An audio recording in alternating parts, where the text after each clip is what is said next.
चक्रधारी जी, आपने बात करी सेफ्टी सिक्योरिटी कल्चर की। काफ़ी हद तक बात ठीक भी है, लेकिन सोसाइटी का एक बहुत बड़ा दुर्भाग्य ये है कि आज सेफ्टी सिक्योरिटी का कंसर्न सिर्फ उन लोगों के लिए नहीं है जो समझदार हैं, जो इन बातों को समझ पाएं। छोटे छोटे बच्चे, उनके साथ लोग दरिंदगी कर रहे हैं। अभी पीछे एक केस आया था जिस केस में स्कूल में स्वीपर ने 4 साल की 2 बच्चियों के साथ रेप किया है। उन लोगों के लिए क्या है? उनको किस तरीके से हम सेफ एंड सिक्योर कर सकते हैं इस सोसाइटी से, जहां पर जिस सोसाइटी में इस तरीके के दरिंदे लोग भी हैं? नितिश जी, आपने बहुत ही इम्पोर्टेंट एक मुद्दा छेड़ा है जो आज बहुत ट्रेंड बन रहा है आज की डेट में। पहले हमने कभी नहीं सुना था कि स्कूल्स में ऐसा कुछ हो रहा है। एटलीस्ट जब मैं छोटा था या मैं इवन कॉलेज में था, ये अब नया ट्रेंड चल रहा है और ये बहुत जल्दी कैचअप कर रहा है, विच इज़ वेरी वरिंग। देखिए, जब माँ बाप अपने बच्चे को स्कूल भेजते हैं, वो इस ट्रस्ट के साथ बच्चे को स्कूल भेजते हैं कि जो स्कूल का एनवायरनमेंट है या स्कूल का जो मैनेजमेंट है, वो सावधानी बरत रहे हैं कि उनके बच्चे सेफ रहें उस एनवायरनमेंट में, या ऐसे कोई एलिमेंट्स उस एनवायरनमेंट में ना हो जो उनके बच्चों की सेफ्टी और सिक्योरिटी को थ्रेटन करें। इस समय या इस माहौल में सबसे इंपॉर्टेंट जो रिस्पॉन्सिबिलिटी है वो इंस्टीट्यूशंस का ये बन जाता है कि वो लोग जो इस एनवायरनमेंट के हिस्सा हैं, उनकी एक मानसिक, कैसे साइकोमेट्रिक टेस्ट बोलते हैं हम लोग उसको, कम से कम वो हो। उससे ये पता लगता है कि अगर कुछ बिल्ट अप इमोशंस हैं जो उनके फैमिली को लेके हैं या उनके आस पड़ोस को लेके हैं, जो उनको इन्फ्लुएंस करेंगे या इन्फ्लुएंस कर सकते हैं कुछ गलत करने के लिए, तो वो चीजें वहीं पे सामने आ जाएं। और आज की डेट में वेस्ट में तो ये होता है। जो स्कूल्स कॉलेजेस हैं, वहाँ पे psychometric test is a common thing. मतलब अगर आप टीचर हैं और आप इंस्टीट्यूशन में आ रहे हैं और अगर आपका साइकोमेट्रिक टेस्ट करवाया जाए तो आपको बुरा नहीं लगेगा, उल्टा आपको अच्छा लगेगा कि भाई मेरा टेस्ट हो रहा है और मैं पास हूं इसमें। It's a confidence booster for a staff. वो चीज यहां पे नहीं है। यहां पे देखिए, हमारा जो एटीट्यूड है ना, हम जब एक डोर फ्रेम मेटल डिटेक्टर से गुजरते हैं तो हमको ऐसा फीलिंग आता है कि भाई मैं चोर थोड़ी ना हूं। ठीक बात है।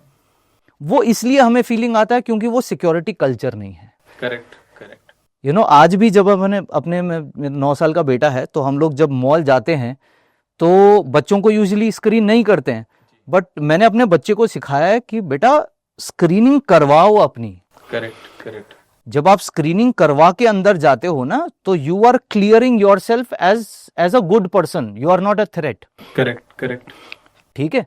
So that is the kind of culture we need to build in our. मतलब ये कि हर पेरेंट्स को स्कूल में बच्चों को एडमिशन दिलवाते पे ये इंश्योर करना चाहिए कि स्कूल्स ने जितने भी स्टाफ है उसका एक साइकोमेट्रिक टेस्ट ले रखा है। बिल्कुल बिल्कुल। पर 2 क्वेश्चन आते हैं। पहली चीज, हर स्कूल उस लेवल का नहीं है, बहुत सारे छोटे छोटे स्कूल्स भी हैं और बहुत सारे पेरेंट्स ऐसे भी हैं जो बहुत ज्यादा फी को अफोर्ड भी नहीं कर सकते। तो साइकोमेट्रिक टेस्ट अगर स्कूल्स करवाते तो क्या ये बहुत कॉस्टली टेस्ट रहता है कैसे? देखिए, मैं तो कहूंगा ये गवर्नमेंट की तरफ से फ्री होना चाहिए हर एक इंस्टीट्यूशन के लिए। तो और ये जो साइकोमेट्रिक टेस्ट कर रहे हैं ना, ये गवर्नमेंट की तरफ से होनी चाहिए। Okay. They should not be a private player here. ये आपका रिकमेंडेशन रहेगा कि साइकोमेट्रिक टेस्ट हमारा एक लॉ बनना चाहिए इस पर? बिल्कुल। और स्कूल में उसको लाइसेंस तभी मिलेगा जब उसमें जो स्टाफ रखा गया उसका साइकोमेट्रिक टेस्ट हुआ नंबर 1, रेस्पेक्ट ऑफ कि वो सरकारी स्कूल है या प्राइवेट स्कूल है, राइट? बिल्कुल बिल्कुल। दूसरा जो मैं समझ पा रहा हूँ आपकी बात से कि psychometric test respective of any level of the schools वो मस्ट होना चाहिए। तो ये आप स्टाफ में टीचर्स को भी इंक्लूड करेंगे?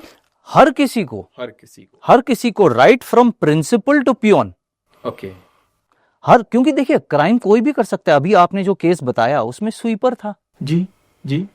स्वीपर है, सिक्योरिटी गार्ड भी हो सकता है, कोई टीचर भी हो सकता है। मीडिया हाईलाइटेड केस है जो मैं आपसे बात कर रहा हूं। बिल्कुल बिल्कुल। सो जो क्रिमिनल है, जो अब्यूजर है, वो किसी भी रूप में आ सकता है।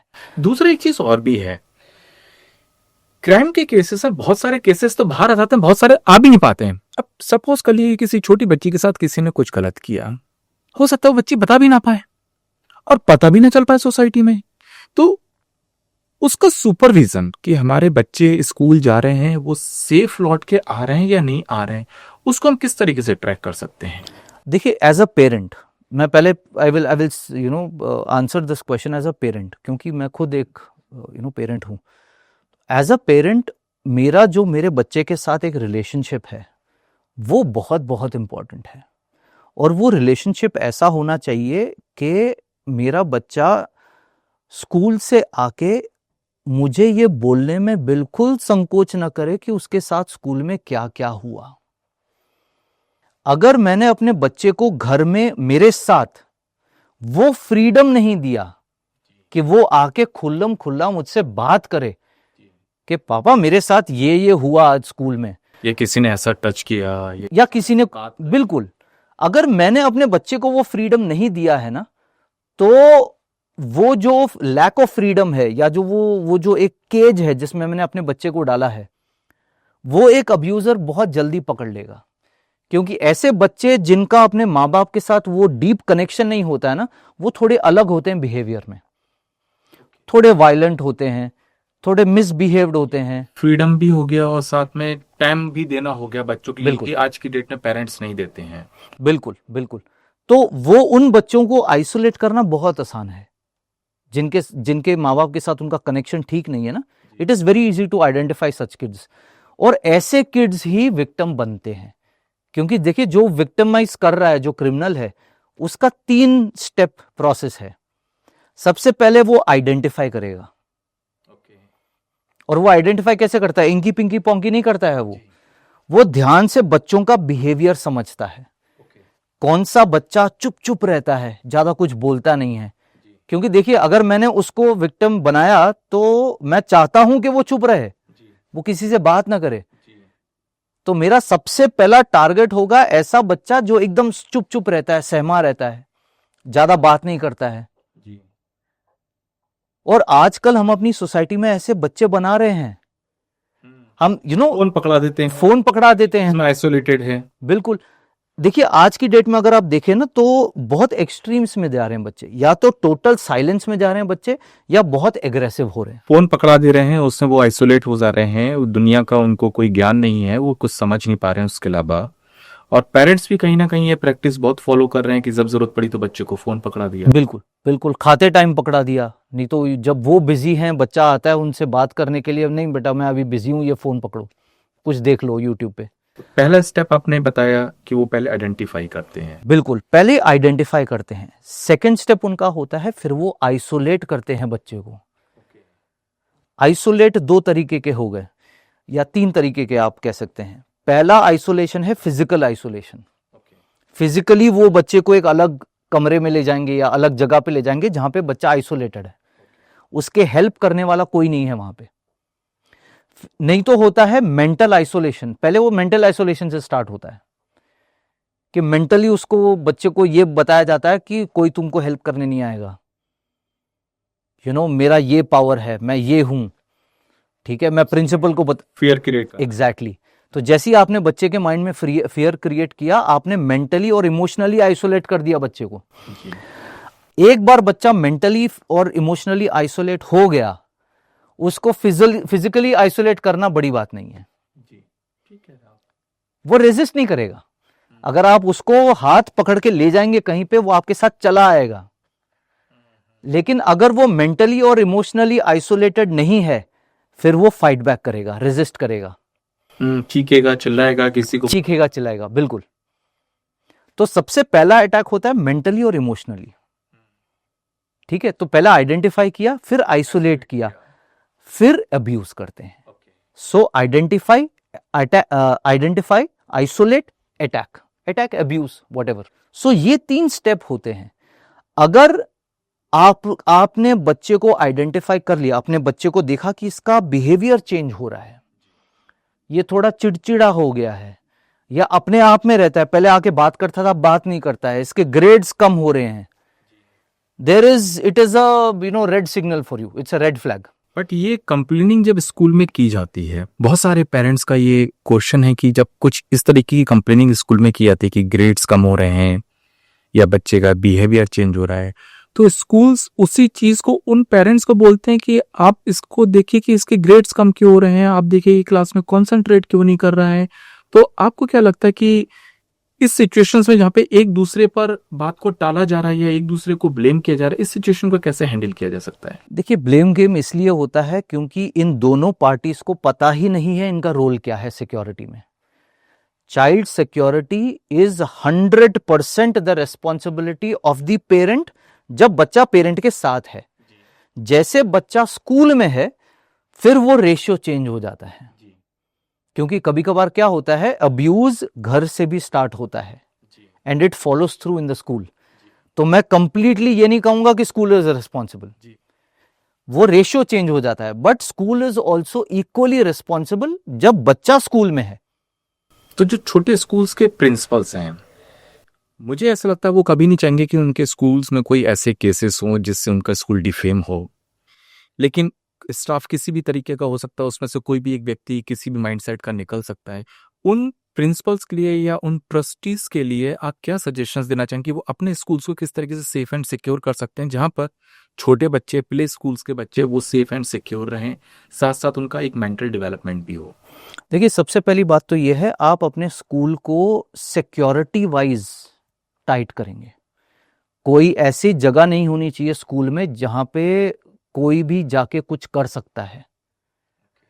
ठीक है, अब मुद्दा आ जाता है, कभी ऐसे भी केस हुए हैं जहां पे बच्चे गैंगअप करके बाथरूम में, वॉशरूम लेके, क्योंकि वहां सीसीटीवी लग नहीं सकता। बिल्कुल बिल्कुल। तो वहां पे देखिए ऐसे कर सकते हैं कि एआई तो है जी, ठीक है, एआई का यूज भी हो रहा है, भरपूर यूज हो रहा है एआई का सब जगह पे। तो भाई जब आपके पास टूल है, उसका यूज भी हो रहा है, तो आप वॉशरूम के बाहर कैमरा लगाइए। ठीक है, जैसे ही कैमरा ने नोटिस किया कि वॉशरूम छोटा है लेकिन 5 बच्चे अंदर गए हैं, एक हल्का सा कैपेसिटी से बाहर बच्चे गए, बिल्कुल, एक अलार्म या एक नोटिफिकेशन, जो कंट्रोल रूम है जहां पे कोई बैठ के देख रहा है, सिक्योरिटी जो है वो बैठ के देख रहा है क्या हो रहा है मॉनिटर्स में, उसको एक छोटा सा नोटिफिकेशन जाएगा कि भाई बाथरूम में कुछ ज्यादा ही बच्चे हैं। जी जी, इमीडिएटली ही कैन कम। अगर वो लेडीज बाथरूम है तो कोई लेडी कर्मचारी जो है वो आ सकती है अंदर। अगर जेंट्स बाथरूम है तो कोई the security guard can go inside and see क्या हो रहा है। जी, ठीक है। सो देखिए, तरीके बहुत हैं क्राइम को प्रिवेंट करने के। प्रॉब्लम यहां पे ये है कि ये जो एजुकेशन है कि प्रिवेंट हो सकता है, ये एंड यूजर तक पहुंच नहीं पा रहा है, ये स्कूल्स तक पहुंच नहीं पा रहा है, ये कॉलेजेस तक पहुंच नहीं पा रहा है, ये पेरेंट्स तक पहुंच नहीं पा रहा है। मैं आपको लाइव एग्जांपल एक देता हूं। कई बार ऐसा हुआ है, मैं स्कूल जाता हूं, कोई स्कूल जाता हूं बोलने के लिए कि मैं ऐसे ट्रेनिंग करता हूं, सिक्योरिटी पे ट्रेनिंग देते हैं, सिक्योरिटी पे ट्रेनिंग देता हूं, and I would want to train. तो जब मैं जाता हूं, किसी स्कूल में जाता हूं, इंस्टीट्यूशन में जाता हूं, तो सबसे पहले वो बोलते हैं कि भाई इसके पैसे कौन देगा। तो मैं उनसे यही कहता हूं कि भाई वो आप डिसाइड कर लें, पेरेंट और इंस्टीट्यूशन में क्या है, and then we move forward. But वहां पे सबसे बड़ा एक और चीज ये आ जाता है कि इंस्टीट्यूशन बोलता है कि आप पहले पेरेंट से बात करिए। बट ये फिर जो अभी पीछे काफी केसेस चले हैं कि बुक्स के प्राइसेस अननेसेसरली चार्ज किए रहे हैं, ड्रेस कोड के नेसेसरी, तो ये वहां पर चार्ज करना इनको ठीक लगता है? सिक्योरिटी कल्चर को लेकर के ये लोग इस तरीके की बातें क्यों करते हैं? देखिए, क्योंकि ये नया सब्जेक्ट है ना, इजीली अडॉप्ट नहीं कर पा, इजीली अडॉप्ट नहीं हो पा रहा है उनको। स्पाइट ऑफ की इसकी कितनी हाई सीवेरिटी है और ऑकरेंस भी बढ़ चुकी है।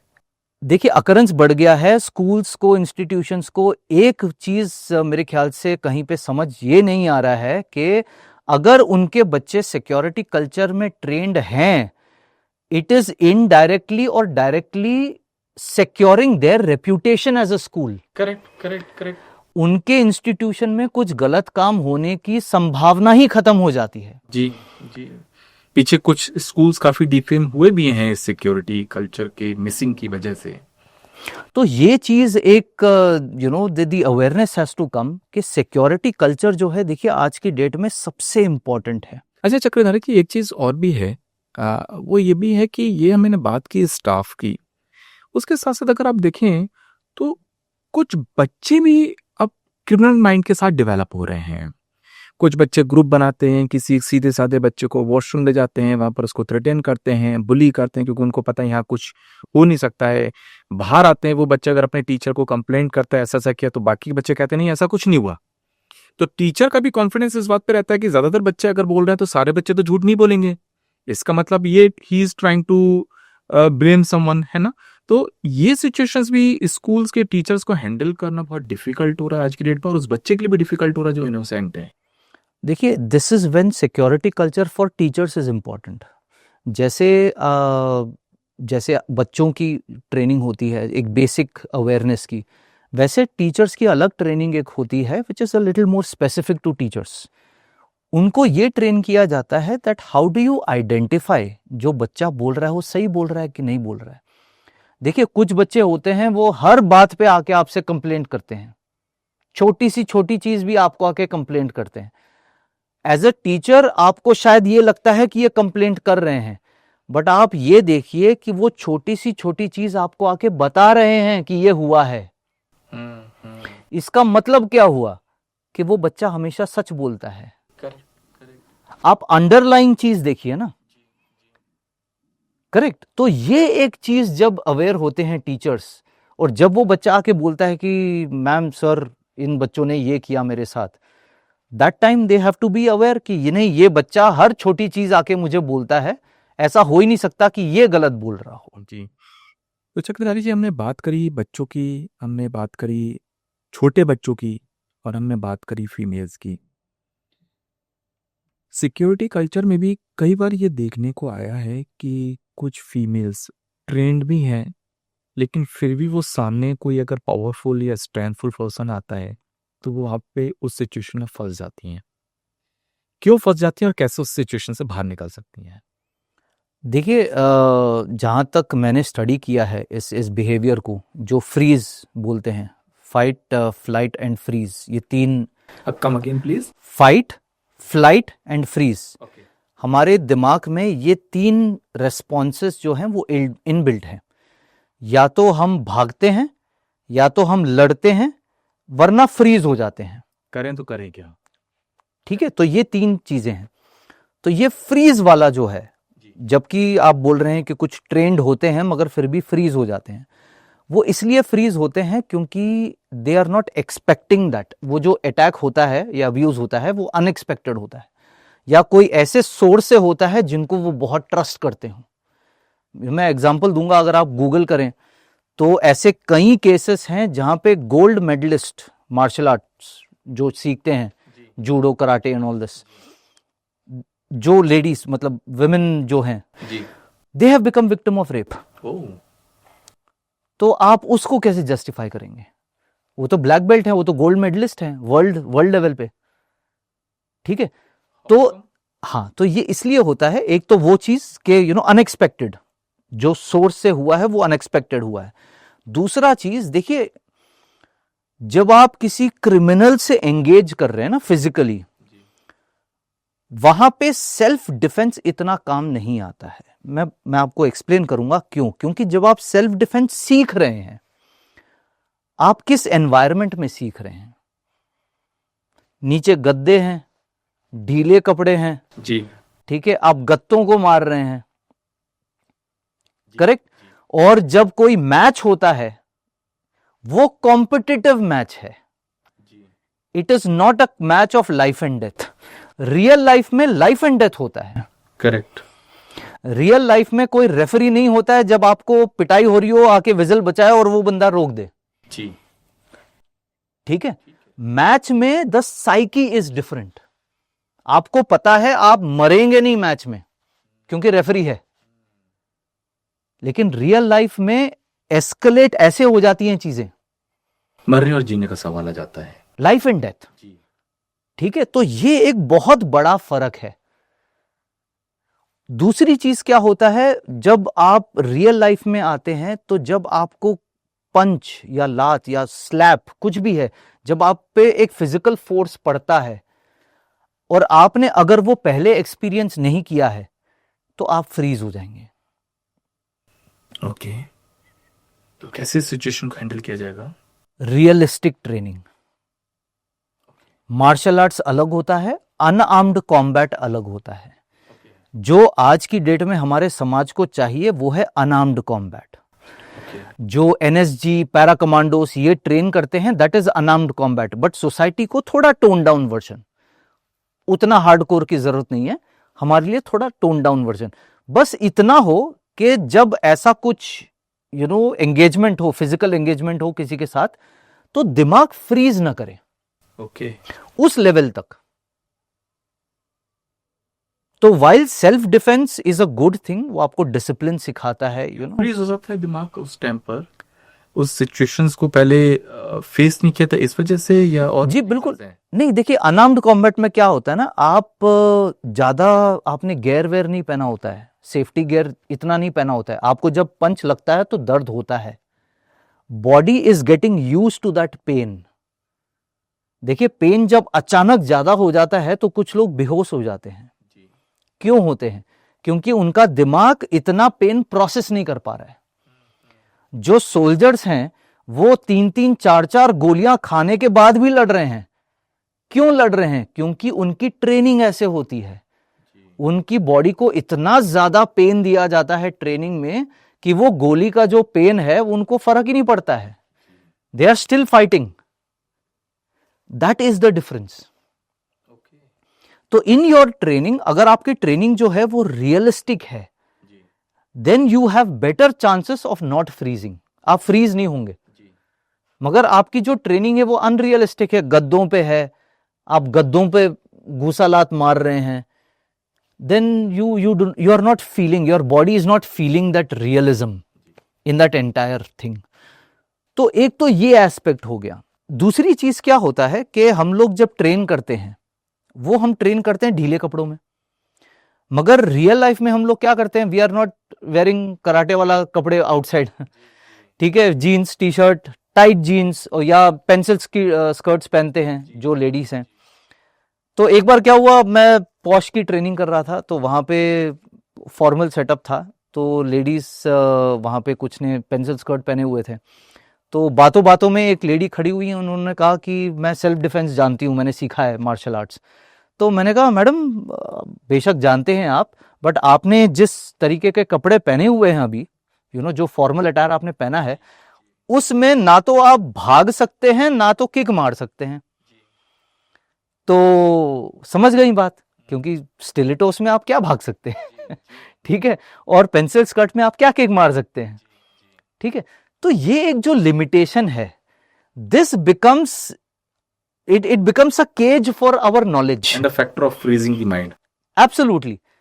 तो आप सडनली आपने कपड़े पहने हुए टाइट और आप देख रहे हैं, आप let's talk about gents, we wear that skin tight jeans होता है ना, उसमें आप मार ही नहीं सकते किसी को। जी जी। ठीक है, तो ये प्रॉब्लम हो जाता है। तो इसमें मैं ये सजेस्ट करता हूं कि जब आप ऐसे कपड़े पहनते हैं, you become more aware of the vulnerability. वो कैसे? फॉर एग्जाम्पल, लेट्स से अगर कोई लेडीज है, उन्होंने पेंसिल स्कर्ट्स पहने and they wearing stilettos tight, basically something that restricts their running movement, और उस समय पे आप क्या करिए, you modify your plan of transport, you modify the plan of your engagements, जो आपके बाहर engagements हैं, उन चीजों को modify करिए। एक सिंपल एग्जांपल दूंगा, अगर आप रोज मेट्रो में जाते हैं ऑफिस, जिस दिन आपको पेंसिल स्कर्ट पहनना है उस दिन आप कैब लेके जाइए। लेकिन कैब आपको नहीं लगता है कि ज्यादा इनसिक्योर हो जाएगी? क्योंकि कैब में तो आइसोलेशन हो गया, मेट्रो में एटलीस्ट पब्लिक तो है, और कैब में अगर वो ट्रैवल कर रही है तो वो ज्यादा रिस्की नहीं होगा ऐसे केस में? देखिए, ये एक मैं इंटरेस्टिंग चीज बताता हूं आपको, and this is for all the viewers who are watching this, please share this part with all the women you know. जब लेडीज कैब में जा रही हैं, यूजुअली कहां बैठती हैं? ड्राइवर के पीछे जी, या ड्राइवर के इस तरफ बैक सीट में बैठती हैं, यूजुअली ड्राइवर के पीछे ही देखा मैंने। वो सेफ फील लगता है। हाँ, उनको सेफ फील लगता है, क्योंकि फिर ड्राइवर उनको हाथ नहीं लगा सकता ना, उसको घूमना पड़ेगा एंड ऑल दैट। बट वो कैब में सबसे खतरनाक जगह है। गॉड, कैसे? तो लेट्स से मैं एक कैब ड्राइवर हूं, ठीक है, मेरे पीछे कोई लेडी बैठी है और मुझे उनको फ्रीज करना है, मतलब अपने जगह में एकदम जमा देना है उनको। मुझे बस इतना करना है, साइड में हाथ डाल के लिवर खींच के मेरा जो बैक रेस्ट है पूरा पीछे कर दूंगा मैं। समझ गए? जब बैक रेस्ट पूरा पीछे आ गया, मेरे पैर तो फंस गए वहां पे, मैं मूव नहीं कर सकती। Correct? So this is the easiest way of becoming victim. तो मैं क्या सजेस्ट करता हूं लोगों को, चाहे आप लेडीज हैं या जेंट हैं, you always sit next to the driver in the front for another reason. पीछे आप बैठेंगे तो आपका बाहर के लिए विजिबिलिटी कहां है? सामने तो ड्राइवर का सीट है, इस तरफ तो विंडो थोड़ा दूर है आपका, इस तरफ विंडो है लेकिन इतना सा ही है, या उस साइड बैठे हैं तब भी 2 ही विंडो है। ठीक है। और पीछे तो आजकल आप गाड़ियां देखें ना, तो बाहर से पीछे कौन बैठा है आपको दिखाई नहीं देगा, क्योंकि बैकरेस्ट इतना हाई होता है और आपका हाइट अगर थोड़ा कम है तो वो तो आप तो कवर, बैकरेस्ट तो कवर हो जाएगा आपका हाइट में, ठीक है। तो they will not be able to see from outside. अगर आप ड्राइवर के साथ बैठते हैं, आपके पूरा सामने विंड स्क्रीन है, साइड के विंडोज टिंट करा सकते हैं, वो डार्क करा सकते हैं, विंड स्क्रीन थोड़ी ना डार्क होता है, वो तो हमेशा टिंट, बिना टिंट के रहेगा, ठीक है। तो you have complete visibility outside, ठीक है, पहला चीज वो। दूसरा चीज, 99% गाड़ियां जो मैंने देखी हैं, जो नेविगेटर सीट होता है, जो ड्राइवर के बगल वाला होता है, सामने वाला, उसमें चाइल्ड लॉक होता ही नहीं है। तो you don't have to think twice कि भाई चाइल्ड लॉक था नहीं था, मैंने देखा नहीं देखा, आगे वो चैलेंज, आगे वो प्रॉब्लम ही नहीं है, ठीक है। तो आपने दूसरा मिटिगेट कर दिया। तीसरा चीज, लेट से आपको ये ड्राइवर कहीं लेके जा रहा है, you know he is deviating, आपका रास्ता इधर है मगर वो कहीं और लेके जा रहा है, तो you have complete access to the driver. आप उसके फेस को पकड़ सकते हैं, उसके बाल पकड़ सकते हैं, उसका स्टीयरिंग हिला सकते हैं, ठीक है। आपके इतने सारे गैजेट्स हैं एंड यू आर फ्री। बस आप ये होना चाहिए, आपने सीट बेल्ट पहनी होनी चाहिए, वरना अगर गाड़ी कहीं क्रैश करे तो आपको भी इंजरी हो जाएगा। तो you please put your seat belt, ठीक है। अगर सीट बेल्ट नहीं लगाया है तो at least hold the seat belt, ताकि आपको एक ग्रिप हो, या डोर के ऊपर जो हैंडल होता है आप उसको पकड़िए, एक हाथ से आपको जो करना है करिए। हैंड ब्रेक भी आपके हाथ में आ जाएगा, बिल्कुल, लिवर आपके साइड में है, हैंड ब्रेक आपने खींच दिया तो क्या होगा। जी जी जी, ये तो बहुत इंपॉर्टेंट पॉइंट है। मतलब इनफैक्ट सारी फीमेल्स को समझना ये बहुत इंपॉर्टेंट है कि जब भी आप कैब में बैठे हैं, तो आज जैसा चक्रधारी जी ने बताया कि प्रिफर करें कि हमेशा ड्राइवर की बराबर वाली सीट, जिसको नेविगेटर सीट बोलते हैं, उस पर बैठें। लेकिन एक वार्निंग है यहाँ पे, जो काफी लेडीज कैरी करती हैं अपने साथ, पेपर स्प्रे। पेपर स्प्रे का इस्तेमाल गाड़ी में हरगिज ना करें। अच्छा। पेपर स्प्रे 2 टाइप के आते हैं, एक होता है एरोजोल बेस्ड, जो हमारे डीओ की तरह काम करता है। आपने स्प्रे किया तो पूरे एकदम क्लाउड, वो एटमॉस्फेयर में एकदम फैल जाता है वो, ठीक है। उसका इस्तेमाल, वो तो आप, मैं कहता हूं खरीदिए ही मत, दैट इज नॉट गुड। दूसरा एक आता है विच इज ऑयल और जेल बेस्ड। उसमें क्या होता है, उसमें भी प्रेशर होता है, बट उसमें क्या होता है, जब आप स्प्रे करते हैं तो वो एक जेट, पानी के जेट की तरह, टारगेट बेस्ड, आप जहां पे उसको पॉइंट करके स्प्रे करेंगे वो वहीं पे जाके लगेगा। तो जो फर्स्ट वाला स्प्रे है वो किसी भी केस में परचेस नहीं, मैं तो कहता हूं सेकंड ही प्रेफर करें। बिल्कुल बिल्कुल, सेकंड इज दी सेफेस्ट। तो आप दोबारा से समझाइए, जिससे कि हमारी ऑडियंस समझ पाए इसको और नोट भी कर पाए कि किस तरीके से उनको इस चीज को कैरी करना है। बिल्कुल। सो पेपर स्प्रे जो है वो 2 टाइप के आते हैं, एक है एरोजोल बेस्ड, जो हमारे डीओ की तरह होता है, जब आप स्प्रे करते हैं तो वो एकदम फैल जाता है सब जगह पे। और दूसरा जो होता है दैट इज ऑयल और जेल बेस्ड। इसमें क्या होता है, जो पेपर, जो पाउडर है, जो एसेंस है उसका, it is mixed with gel और ऑयल। उसमें क्या होता है, जब आप स्प्रे करते हैं तो वो जेट की तरह जाता है, साथ में अगर कोई और है तो उनको इफेक्ट नहीं करता है, आपको इफेक्ट नहीं करता है। तो मेरा सजेशन यही है कि चाहे आप मेल हैं फीमेल हैं, हमेशा सामने बैठें ड्राइवर के साथ, क्योंकि फिर क्या हो जाता है, फिर ड्राइवर को ये ऑप्शन नहीं रहता है कि वो आपको चोक करके गाड़ी से उतर के ही अटैक्स यू और अब्यूजेस यू। उसको गाड़ी में अपने सीट पे रह के ही जो करना है वो करना पड़ेगा। तो that is the limitation what he has. Chakradhari ji, आज समाज में एक और भी समस्या बहुत ज़्यादा बढ़ चुकी है। वो समस्या ये बढ़ चुकी है कि ज़्यादातर जो क्रिमिनल माइंड के लोग हैं वो पहले लड़कियों को विश्वास में लेते हैं, विश्वास में लेने के बाद फिर उनसे शादी भी करते हैं, और या शादी के बहाने या शादी करने के बाद उनके साथ दरिंदगी करते हैं। और ऐसे में लड़कियां वो किसी भी तरफ की नहीं रह जाती हैं।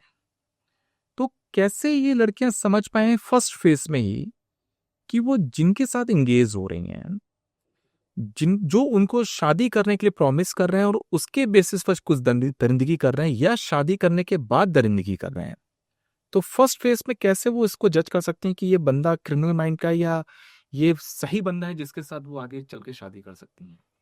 देखिए, सबसे पहली चीज इसमें यह है कि the girls have to be little more emotional intelligent. इसका ये मतलब है कि जब वो लाइफ के डिसीजन ले रहे हैं तो इमोशंस को थोड़ा साइड में रख के डिसीजंस लें।